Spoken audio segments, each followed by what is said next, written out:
Você, guerreiro, me acompanhe, estamos na reta final, partindo para a parte do registro de imóveis, então, das normas de serviço. Vamos avançar. Da seção 4, livro 2, registro geral. O livro 2 será destinado à matrícula dos imóveis, onde serão lançados os registros e averbações dos atos inscritíveis atribuídos ao registro de imóveis e não atribuídos ao livro 3. No preenchimento de ficha das matrículas que comporão o livro 2 de registro geral, serão observadas as seguintes normas. A ficha da matrícula deverá conter a expressão livro 2, registro geral, na frente dela.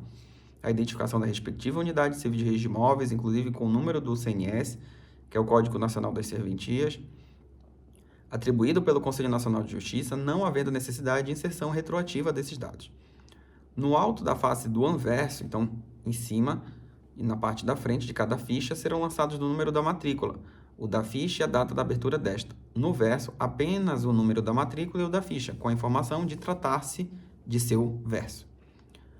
No espaço restante da ficha e em seu verso serão lançados por ordem cronológica em forma narrativa os registros e as averbações dos atos pertinentes ao imóvel matriculado. Ao se esgotar o espaço no anverso, ou seja, na frente, no anverso é a frente, o verso é atrás. Então, ao se esgotar o espaço na frente, no anverso da ficha, e se tornar necessária a utilização do verso dela, será consignada ao pé da ficha a expressão continua no verso. Se for necessário o transporte para a nova ficha, proceder-se-á da seguinte maneira. No pé do verso da ficha anterior será inscrita a expressão continua na ficha número e o número da ficha, você escreve.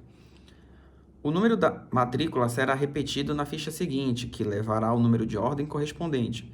Matrícula 325, por exemplo, da ficha 2, e matrícula 325 da ficha 3, e assim sucessivamente. Cada lançamento de registro será precedido da letra R e o de averbação da letra V. Então, R1, depois averbação 2, registro de novo 3, registro de novo 4. Então, não é por registro, é por ato. Então, o número 1, 2, 3, 4, 5 e vem só repetindo, dependendo da natureza do ato. Se é um registro, averbação, registro ou averbação, enfim, a maneira que constar, seguindo uma numeração sequencial dos atos da matrícula, nos atos da matrícula. O número do ato será lançado em rigorosa ordem sequencial, de sorte que inicia com 1 e segue ao infinito, dessa maneira que eu expliquei. É opcional a repetição do número da matrícula em seguida ao número de ordem do lançamento de cada ato. Então, posso botar R1 barra matrícula 10.000. Averbação 2 barra matrícula 10.000. Ou posso só colocar R1, R2 e assim sucessivamente. É opcional. O oficial tem independência, então, jurídica para decidir sobre isso. No registro ou na averbação será sempre indicado o número da data do protocolo no documento apresentado e a data em que o ato é praticado.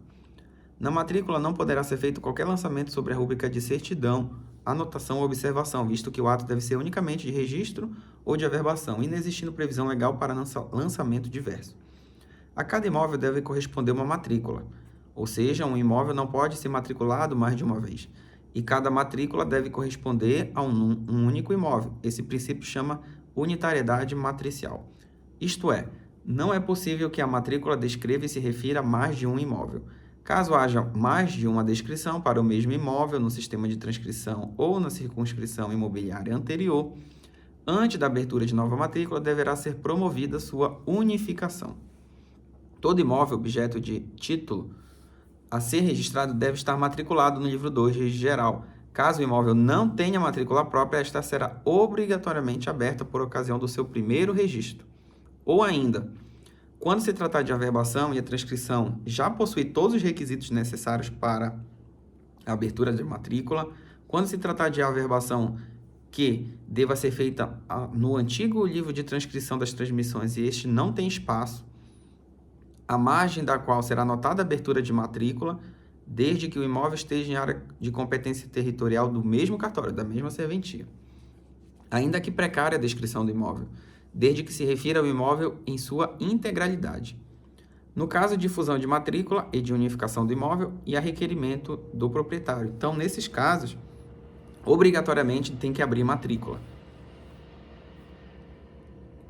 Na circunscrição onde tiver o imóvel, é facultada a abertura de matrícula a requerimento do interessado ou de ofício, por conveniência do serviço, ainda que faltem elementos de especialidade objetiva ou subjetiva, contanto que haja segurança quanto à localização e identificação do imóvel a critério do oficial e que se faça constar os dados do assento anterior. Não sendo suficientes os elementos de especialidade objetiva ou subjetiva para abertura de matrícula, o interessado deverá requerer prévia retificação ao cartório da atual situação do imóvel. Isso mudou, então, não haver elementos para juntar, para unificar um imóvel, tem que ser precedida de retificação. Ou seja, tem que ser adequada à especialidade objetiva ou subjetiva desse imóvel. Perfeito? Os elementos de especialidade objetiva e subjetiva que não alterem elementos essenciais do ato ou negócio jurídico praticado, quando não constante do título ou do acervo registral, poderão ser complementados por outros documentos, ou quando se tratar de manifestação de vontade, por declarações dos proprietários e dos interessados sob sua responsabilidade. É facultada a abertura de matrícula de ofício, desde que não acarrete despesa ao interessado. Ou seja, se o interessado pedir, pode ser cobrado. Se não pedir e o oficial entender por conveniência abrir, não poderá cobrar, certo?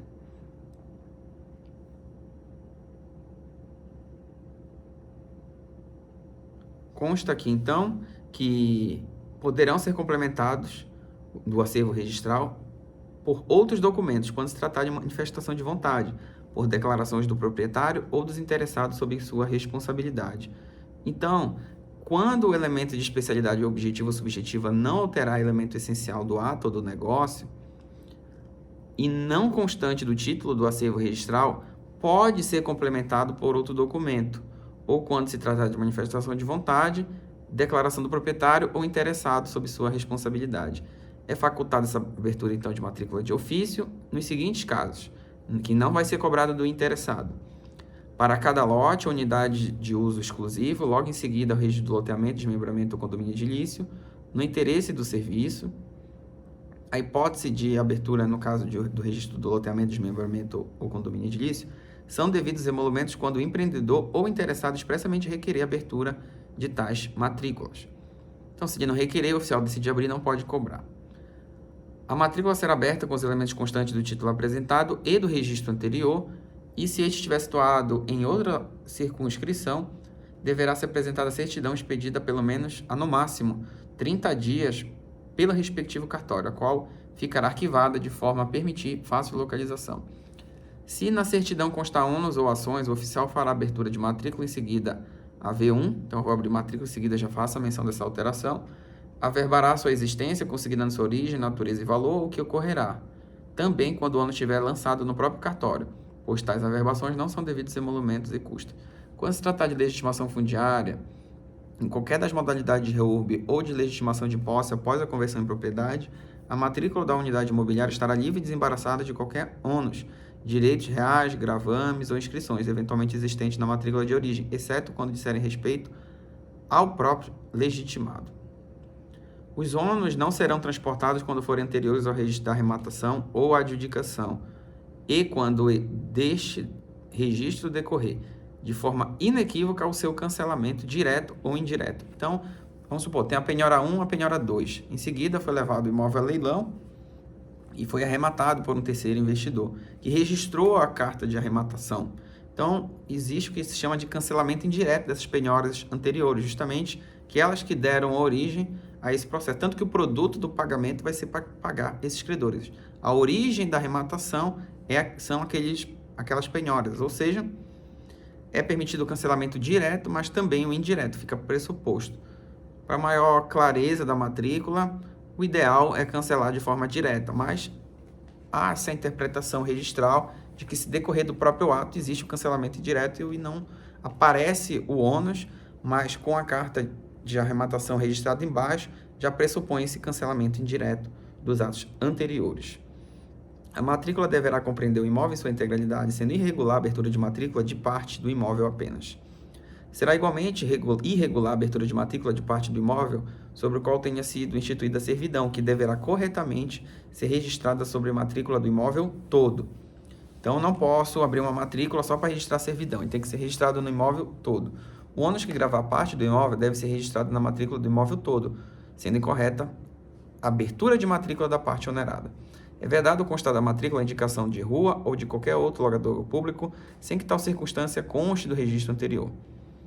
Facultativamente, a qualquer momento e obrigatoriamente por ato ser praticado na vigência destas normas, o oficial de registro de imóveis transportará a matrícula do sistema de livro encadernado para o de fichas. Então, é obrigatório, na vigência dessas normas, transportar do sistema de livro encadernado para a ficha, conservando a mesma numeração. O oficial poderá optar entre transcrever todos os atos constantes da matrícula ou somente os direitos vigentes. Nessa hipótese, logo após a descrição do imóvel, deverão ser consignados os titulares do domínio e seus direitos aquisitivos, e em seguida verbará a existência de ônus, quando houver, mantendo rigorosa ordem sequencial dos atos, com remissão à margem da matrícula no livro encadernado.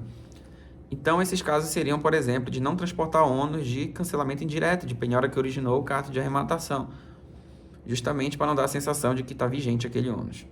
São requisitos da matrícula, o número de ordem, que seguirá infinito, conforme o artigo 2º a 7º do provimento 89 de 2019 do CNJ, né?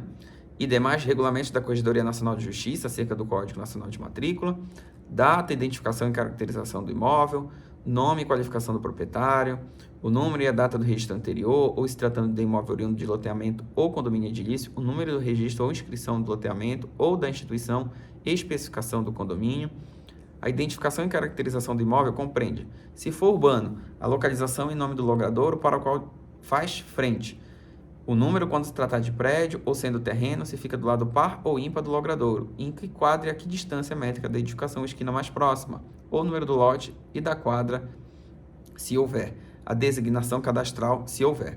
Se o imóvel for rural, os dados constantes do CCIR, a localização e a denominação, com o código, então, desse imóvel rural. O distrito que se situa o imóvel, quando for o caso, seja urbano ou rural. As confrontações são inadmitidas expressões genéricas, tais como com quem de direito ou com sucessores. Então, está do lado com os sucessores de José e do outro lado direito com os sucessores de Raimundo. Então, não tem uma descrição precisa. Não posso confrontar com pessoas que se movem, sim com objetos.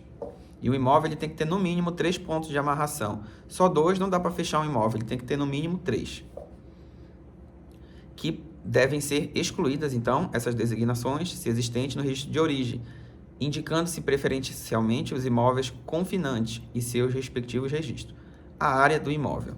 Quando se tratar de matrícula de gleba ou unidade imobiliária decorrente de REURB, o oficial de registro de imóveis poderá dispensar requisitos constantes no item 56 e 57 acima, com base nos documentos e declarações constantes da CRF, que é a Certidão de Regularização Fundiária.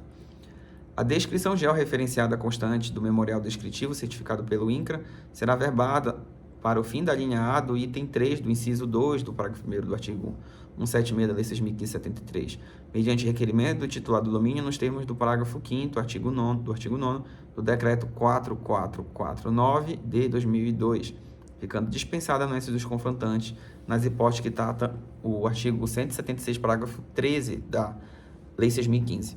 Não sendo apresentadas declarações constantes do parágrafo 6º e a certidão prevista no parágrafo 1º, ambos do artigo 9 desse decreto, 4449 de 2002, o oficial, caso haja requerimento de interessados nos termos do artigo 213, inciso 2, que é da retificação bilateral, providenciará o necessário para que a retificação seja processada de forma deste último dispositivo.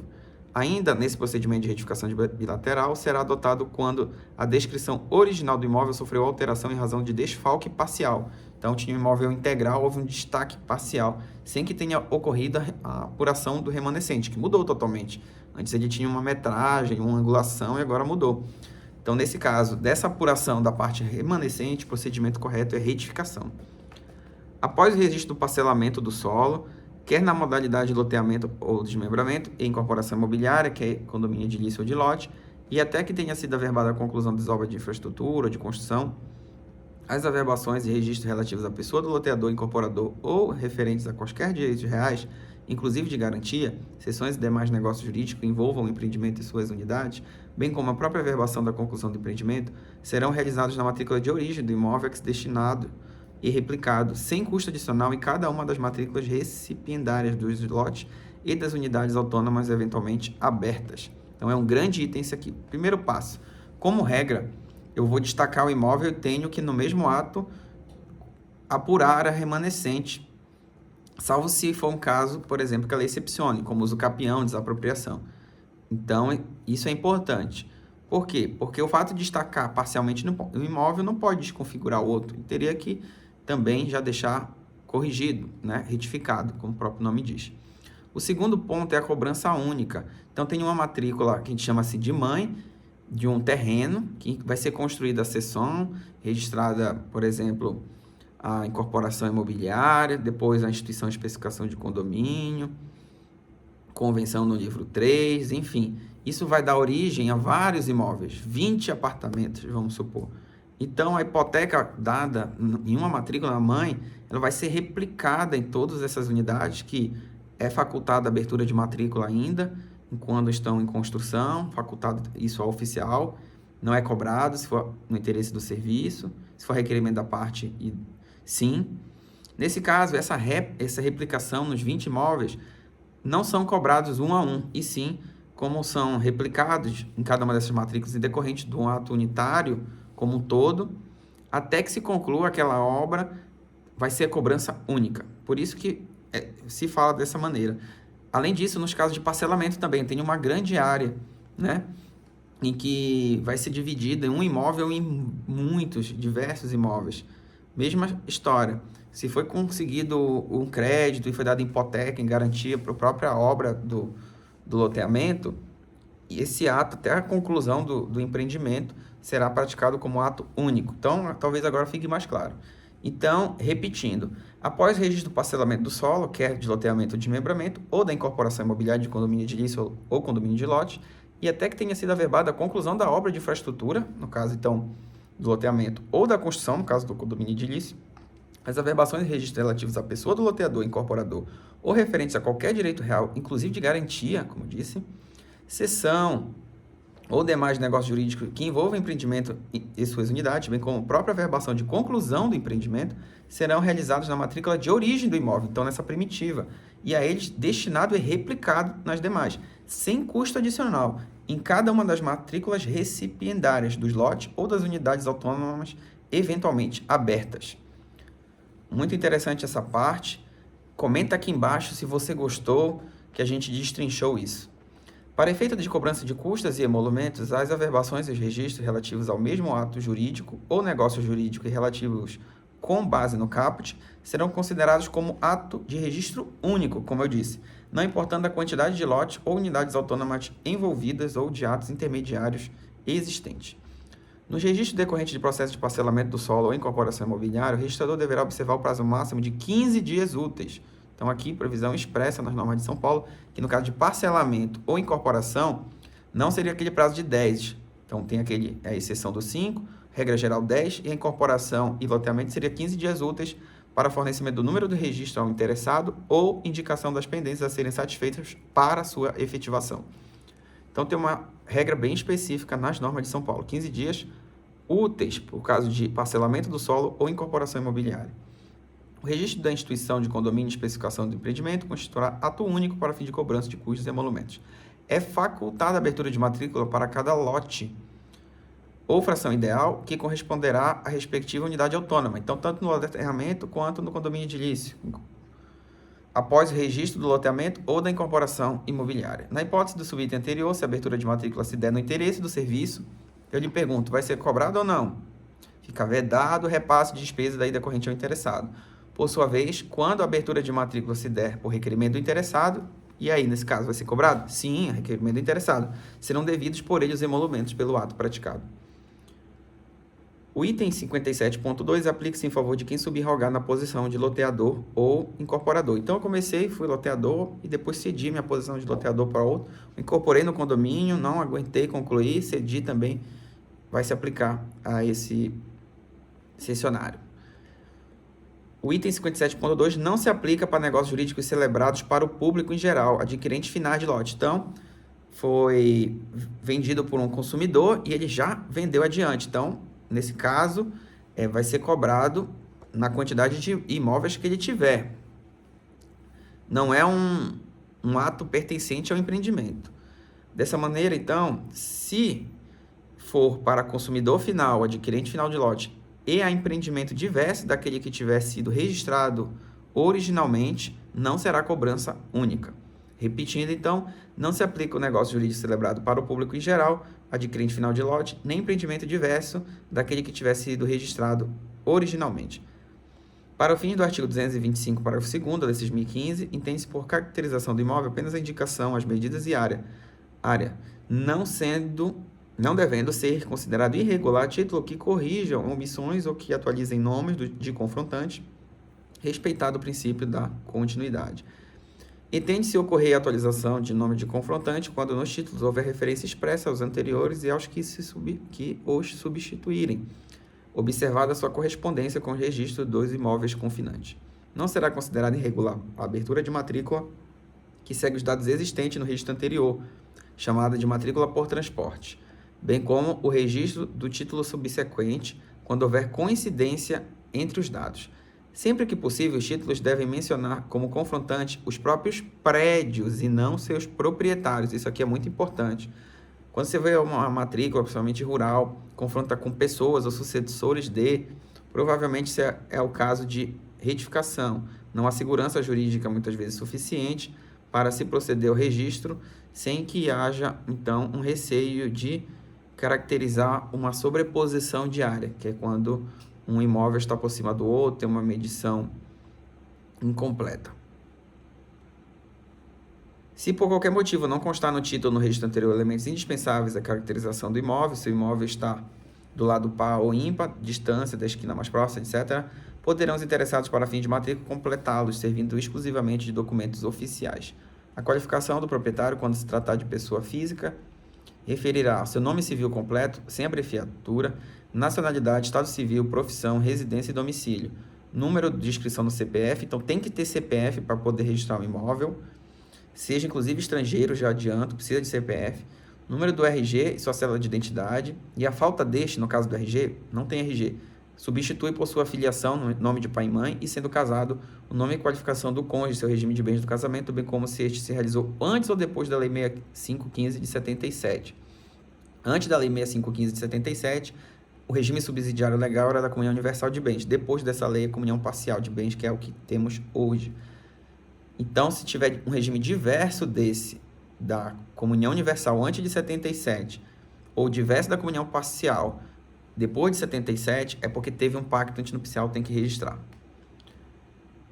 Sendo o proprietário casado no regime de bens diverso do legal, deverá ser mencionado o número do registro do pacto antinupcial no cartório de registro de imóveis competente, ou do dispositivo legal impositivo do regime, que no caso da separação legal obrigatória, bem como na hipótese de existência de escritura que regule o regime de bens dos companheiros na união estável. Então, é obrigatório registrar o pacto antinupcial. Posso lavar uma escritura sem pacto antinupcial registrado? O que você acha? Sim, é possível. O tabelião ele tem que alertar nas partes e cientificar. Pendente de registro de pacto e lavra a escritura. Ou, se as partes quiserem, podem registrar primeiramente o pacto e voltar para lavrar. Mas, de qualquer modo, é admissível. As partes serão identificadas por seus nomes corretos, não se admitindo referências dúbias ou que não coincidam com as que constam do registro imobiliário anterior, por exemplo. Também assim, né, conhecido por e o nome da pessoa, a não ser que tenha sido precedentemente averbado no registro civil das pessoas naturais e seja comprovada por certidão ou de outra forma que o oficial constate se tratar da mesma pessoa. Deverá ser sempre indicado o número de inscrição do CPF, sendo obrigatório para a pessoa física participante de operação imobiliária, até mesmo na constituição de garantia real sobre o imóvel, inclusive pessoa física e estrangeira, ainda que more no exterior, domiciliada no exterior. Então, a regra do CPF é indispensável. Como dá problema a isso, e é obrigatório. Tratando-se de brasileiro ou de estrangeiro casado no exterior, para evitar dúvida acerca da real situação jurídica dominial do imóvel, o regime de bens deverá ser desde logo comprovado para constar do registro. Então, já comprova na entrada, no ingresso, qual é esse regime de bens. Se tiver que trasladar no Brasil para produzir efeito, é no ingresso inicial, na aquisição do bem, não no momento da venda, gerando, então, maior segurança jurídica.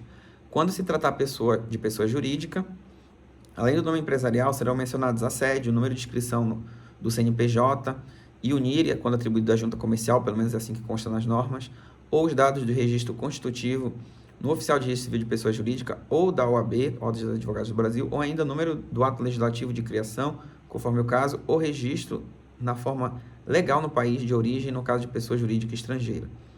Deverá ser indicado o número de inscrição no CNPJ de pessoas jurídicas domiciliadas no exterior participantes de operação imobiliária, inclusive na constituição de garantia real sobre imóvel, ou seja, se for empresa, pessoa jurídica, tem que ter sim, obrigatoriamente, CNPJ, mesmo que o domicílio fiscal dela seja no exterior. Não constando do registro anterior elementos indispensáveis à identificação das partes e não tendo tabelião nas escrituras públicas atestado a identidade por conhecimento pessoal e afirmado por fé pública tratar-se da mesma pessoa constante do registro, ou promovida a identificação na forma do parágrafo 5º do artigo 215, quando a pessoa não tem documentos e é conhecida do tabelião, por exemplo, pode os interessados completado exclusivamente por documentos oficiais, havendo necessidade de produção de provas. A inserção dos elementos identificadores somente será feita mediante retificação do título que deu origem ao registro ou por retificação do registro. Então, se não tiver precisa a identificação da pessoa que comprou muito, João da Silva, e não mencionou muitos dados, o tabelião vai ter que retificar o título para identificar essa pessoa realmente, podendo ser exigido pelo registrador que se retifique o título para retificar o registro. Ou se ele entender que tem elementos que consiga comprovar que é aquela mesma pessoa, ele procederá o ato sem a necessidade, então, de retificar o título, mas tem que ser avaliado essa inserção de elementos identificadores. A averbação das circunstâncias atualmente prevista no artigo 167, 2, 4, 5 e 10 e 13 da Lei 6.573, constante da margem da transcrição, deverá ser, quando da respectiva matrícula, incorporada a descrição do imóvel. Então, essas averbações com relação à construção do imóvel, quando eu abrir nova matrícula, eu não vou mencionar de novo essa averbação, já vou constar que é casa logo, por exemplo. Eu vou dizer que é terreno, foi averbado, virou casa. Irregular, portanto, que venha o imóvel matriculado com a mesma descrição anterior, mencionando em seguida contendo as averbações precedentemente efetuadas, justamente porque alongaria muito a matrícula. É a técnica registral para facilitar, de forma concisa, conseguir assegurar o direito e não colocar na matrícula informação que possa ser de maneira concisa, de mais fácil compreensão. Na hipótese do óbito de titular de domínio, a remissão à averbação de óbito deverá ser transportada na matrícula aberta. Então, nesse caso, se estava constando na transcrição o óbito, eu vou transformar em matrícula quando for praticar o primeiro ato, ou averbação quando for o caso, e vou averbar o óbito, porque tem previsão expressa nas normas. A descrição do imóvel não pode incluir construção que não conste no registro anterior, ou que dele não tenha sido regularmente averbada. Permite-se seja a averbação feita logo após a abertura de matrícula, se o registro anterior tiver em outro cartório. Logo após a abertura de matrícula, também poderão ser averbadas no cartório que atualmente pertence ao imóvel. Então, a averbação é no atual cartório, não no anterior. As circunstâncias previstas no 67, inciso 2, 1, 4, 5, 10 e 13, que são essas que dizem respeito, então, ao imóvel, sendo suficiente que tais documentos se encontrem arquivados no cartório.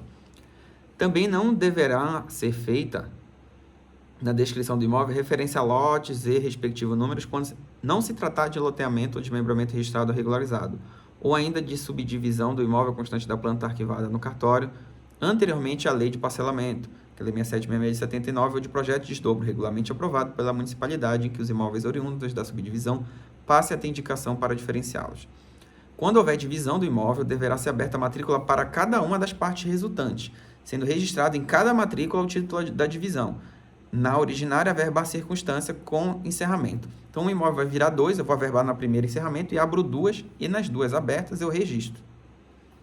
Então, deverá ser aberta uma matrícula. Então, são 2 registros, certo? E uma averbação.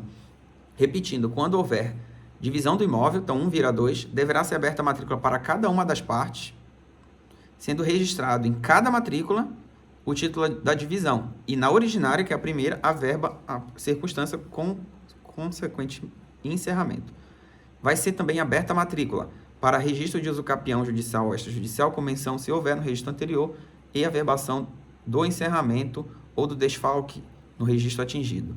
Em nome da União, na hipótese de demarcação de terra indígena, devidamente homologada na forma da lei, a requerimento do órgão federal de assistência ao índio e diante da comprovação do processo demarcatório nos termos do provimento 70/2018 do CNJ. Com a subsequente averbação de demarcação da terra indígena, se o imóvel não tiver matriculado ou transcrito, com a averbação da demarcação da terra indígena na matrícula ou transcrição existente em nome do particular, que deverá ser encerrada se atingida a totalidade do imóvel, e com a averbação do destaque da matrícula ou transcrição existente em nome do particular, quando a área demarcada não abranger completamente o imóvel matriculado ou transcrito. Se o imóvel estiver matriculado ou transcrito em nome da União Federal, será averbada a demarcação de terra indígena no registro existente. O registro de terra indígena sem título ou registro anterior localizado em mais de uma circunscrição imobiliária poderá ser requerido pelo órgão federal de assistência ao índio, separadamente em cada uma das circunscrições envolvidas, instruído o requerimento também com os memoriais descritivos e a planta da parcela do imóvel que se localizar em cada uma das circunscrições do registro imobiliário. O registro efetuado na forma do item anterior será comunicado ao oficial da outra circunscrição em que a terra indígena demarcada estiver situada. A averbação da existência do processo, então, demarcatório, vamos lá, de terra indígena em matrícula de domínio privado será realizada mediante requerimento, instruído com quê? Portaria inaugural do processo administrativo, indicação do número da matrícula ou transcrição sobre quais a averbação deverá ser praticada sob responsabilidade do órgão federal, número do Código de Cadastro de Terra Indígena do Sistema Nacional de Cadastro Rural, SNCR, e relatório circunstanciado da identificação de delimitação quando já realizado. Uma vez aberta a matrícula, não mais poderão ser feitas averbações à margem da transcrição anterior. Se abriu matrícula, segue como matrícula, não pode mais mexer na transcrição anterior. Também não serão feitas averbações nas matrículas de imóveis que passarão a pertencer a outra circunscrição. Era do meu cartório, foi criada outra comarca, não posso praticar mais atos, se estiverem matriculados na nova unidade. Para tal finalidade, incumbe a nova circunscrição, então, que passou a registrar os atos, informar a abertura de matrícula antiga por meio de ofício eletrônico da funcionalidade PEC, em até 2 dias úteis, indicando o prazo da matrícula, mas nas normas está só 2 dias, mas interpreta-se que é útil, indicando o número da matrícula ou transcrição da antiga circunscrição e o número correspondente da nova unidade. Recebida a informação, a antiga circunscrição averbará de ofício, então vai averbar essa comunicação, averbará de ofício a abertura da matrícula da nova unidade, indicando o número, para que haja então essa remissão e não haja um duplo registro, dando segurança jurídica. Quando for apresentado título anterior à vigência do Código Civil antigo, de 16, referente a imóvel ainda não registrado, a matrícula será aberta com elementos constantes desse título e aqueles constantes de documentos oficiais. Então, uma flexibilidade maior para títulos feitos antes ou a vigência, títulos do Código anterior ou na vigência do Código Civil de 16. Referente a imóvel não registrado, a matrícula será aberta com os elementos constantes desse título e aqueles constantes de documentos oficiais. A inocorrência dos requisitos previstos nesse item não impedirá a matrícula e o registro das escrituras de partilha, lavradas e homologadas na vigência do Decreto 4857 de 39, devendo tais atos obedecer ao disposto na lei anterior. A matrícula só será cancelada por decisão judicial, ou seja, diferencia o que é cancelamento e o que é encerramento. A matrícula só é cancelada por decisão judicial e é encerrada. Em quais casos?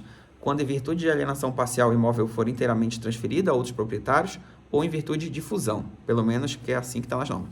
É caso de fusão, é o caso de várias vendas parciais, esgotou a disponibilidade do imóvel, é o caso de encerramento da matrícula. E quando eu cancelo? Quando houver ordem judicial que mandou eu cancelar. Quando 2 ou mais imóveis contíguos, então do lado, pertencerem ao mesmo dono, proprietário, constarem de matrículas autônomas, pode ele requerer a fusão desta em uma só, com novo número encerrando as primitivas. Então, posso juntar os dois, encerrando as 2 matrículas e criando um novo. Igual uma empresa de fusão. Tem que ser contíguo e mesmo dono, tem que ser colado e mesmo dono. Vai ser extintas as 2 matrículas e criada uma nova. Podem ainda ser unificados com a abertura de matrícula única. 2 ou mais imóveis constantes de transcrição anterior a esta lei, a margem das quais deverá ser averbada a matrícula constar a averbação da abertura da matrícula que os unificar. 2 ou mais imóveis registrados por ambos os sistemas, então, por transcrição e também pelo sistema de matrícula. Caso em que nas transcrições será feita a averbação prevista no item anterior, as matrículas serão encerradas na forma do antigo anterior.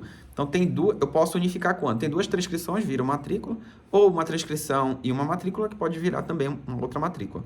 Ou 2 imóveis contíguos, objeto de emissão provisória na posse, registrado em nome da União, Estado, Município e Distrito Federal. Cuidado com essa hipótese. A hipótese de se tratar da linha C, que é no caso de emissão provisória na posse registrado pela União, somente pode ser utilizada nos casos de imóveis inseridos em área urbana ou de expansão urbana, e com finalidade de implementar programas habitacionais de regularização fundiária, o que deverá ser informado no requerimento da unificação. Na hipótese de que trata, então, essa linha C, 2 imóveis contíguos de emissão provisória na posse, a unificação das matrículas poderá abranger um ou mais imóveis de domínio público, que serão contíguos à área objeto de emissão provisória na posse. No caso, então, de fusão de matrícula, deverá ser adotada rigorosa cautela na verificação de área, medida, característica e confrontação do imóvel que dela poderá resultar, a fim de se evitar, a tal pretexto, a retificação sem um devido procedimento legal, ou efeitos só alcançáveis mediante processo de uso capião. Então, cuidado. A parte querendo burlar por meio de retificação, tem uma área menor, maior, ela busca unificar. Tem dúvida quanto à área, tem que retificar as áreas e depois unificar, quando já tiver segurança perfeita com relação à especialidade objetiva, a quantidade de área desse imóvel. Então, cuidado, que se use pretexto do uso capião da área ou retificação sem o devido procedimento legal, utilizando desse subterfúgio para a fusão de matrícula. Além disso, para esse propósito, será recomendável que o requerimento seja instruído com prova da autorização da Prefeitura Municipal, que poderá ser sem aprovação da planta da edificação a ser erguida no imóvel resultante da fusão. Para a unificação de diversas transcrições e matrículas, não deve ser aceito um requerimento formulado apenas por um dos vários titulares de frações ideais. Então, todo mundo tem que assinar para que ninguém tenha prejuízo. A fusão e a unificação não devem ser admitidas quando o requerimento vier acompanhado de simples memorial, cujos dados se tornem difícil a verificação da regularidade do ato pretendido. As unificações e desmembramento de área urbana serão consideradas regulares as descrições que contêm apenas as medidas lineares e metragem quadrada. Então, é considerada regular se tiver, mesmo apenas as descrições lineares e a metragem quadrada, é considerada regular, mesmo que não sejam declinados ângulos internos e graus de polígono.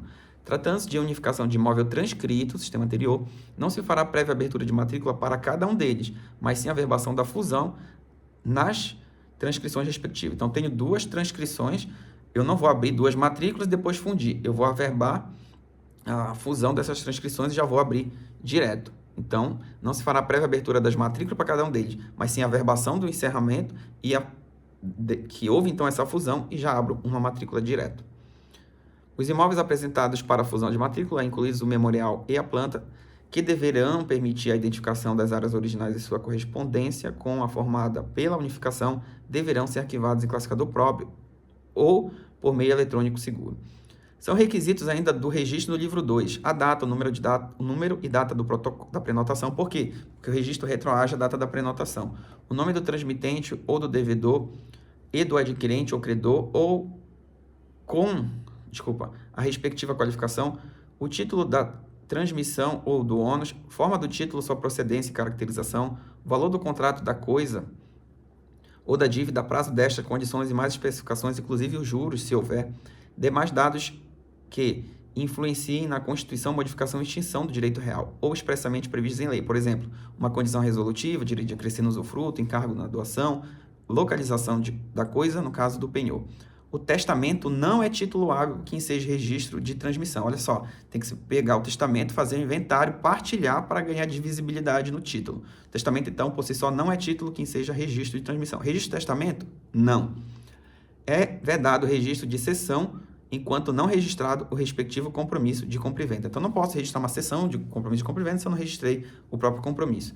O protesto contra a alienação de bens, o arrendamento e o comodato são títulos insuscetíveis de registro. Não posso registrar protesto de alienação de bens, nem arrendamento e nem comodato, admitindo-se a averbação do protesto contra a alienação de bens apenas se houver uma determinação judicial expressa do juiz do processo, consubstanciada em mandado dirigido ao oficial de registro de imóveis. Então, ele cumpre e averba o protesto contra a alienação de bens. Mas, como regra, não pratica protesto contra a alienação de bens, arrendamento e o comodato, não sendo insuscetível de registro.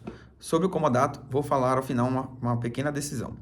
A ausência do título da profissão, no título da profissão e da residência do adquirente e do nome e qualificação do seu cônjuge, não obstará ao registro desde que desses dados sejam comprovados por documentos oficiais e declaração de profissão e residência. Então, vamos lá. Se não constar no título por um lapso, o tabelião esqueceu, não colocou a profissão nem a residência do adquirente e o nome de qualificação de seu cônjuge. Nesse caso, ele pode apresentar o documento dessa profissão ou declarar essa residência. Dessa forma, desde que seja por documentos oficiais, é possível corrigir profissão e residência. Não é estado civil. Então, na prova eles sempre tocam também. Cuidado, é profissão e residência. Então, são dados talvez mais sigilosos. Não estou falando de CPF, não estou falando do nome das partes, não estou falando de estado civil, é apenas a profissão e a residência. E com relação ao comodato, embora esteja nas normas que é vedado ele ser registrado, né, por falta do princípio de legalidade, né, não tem nenhuma previsão legal, ele não é um direito real. Fato é que existe a vedação das normas, da vedação do protesto contra a alienação de bens, do arrendamento e do comodato, sendo insuscetível de registro, admissível apenas o protesto contra a alienação de bens por averbação mediante determinação judicial imperativa.